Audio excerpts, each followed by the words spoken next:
This weekend, people across our country are pausing to acknowledge and mourn the deaths of more than 100,000 people in the United States from COVID-19.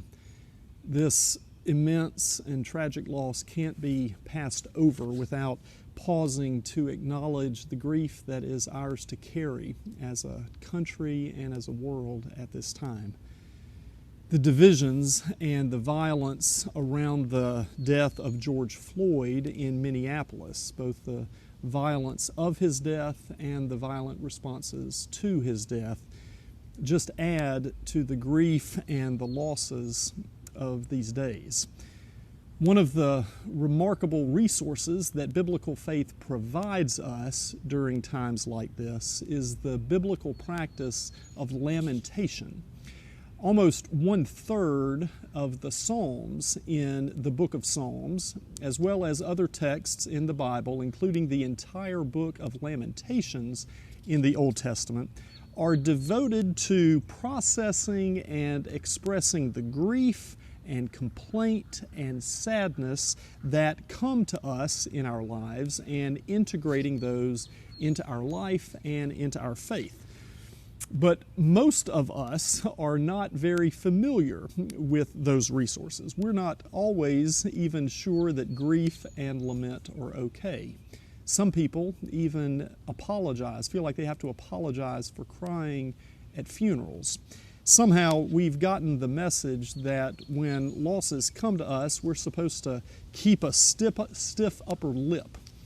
Or we may be afraid that if we allow the least little bit of grief in, that it may just become a flood that overwhelms us. But grief and lament are a natural part of any honest life, and healthy spirituality is always honest spirituality, honest about what's going on in our lives. The little book of Lamentations, tucked in between the big books of Jeremiah and Ezekiel in the Old Testament, Lamentations is a series of 5 poems that are grieving the destruction of the holy city of Jerusalem by the armies of the Babylonian Empire. The destruction of the holy city was something that was just not supposed to happen. It was unimaginable to the people. It was not supposed to happen. And then it did. The book of Lamentations begins by saying, "Oh no, she sits alone, the city that once was full of people. Once great among the nations, she has become like a widow. Once a queen, she has become a slave." Now, some people may read the book of Lamentations and think, "Ooh, boy, that's a downer."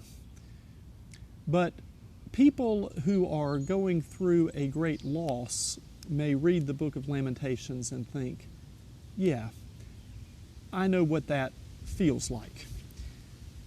Friends, great losses come to us in the course of our lives. And it seems these days as though the losses are just piling up all around us. And when great losses come to us, they can shatter our lives. And when your life has been shattered, the promise of our faith is that God will come and sit with you among the pieces and then slowly put them together with you into something new. Learning to lament, learning to grieve the losses that come to us, whether we're talking about losses that come to us as individuals or the great losses that come to us as a wider community. Learning how to lament and grieve those losses is essential for us to be healthy and to be whole. And since many of us can feel like we're sort of rookies in this work of grief and this practice of grief, it is good to have the Bible with all of its practical resources to help us in learning how to do this. Friends, be well, and may you come to be newly aware of God's gentle presence with you in your life this week, whatever may come. We'll see you soon.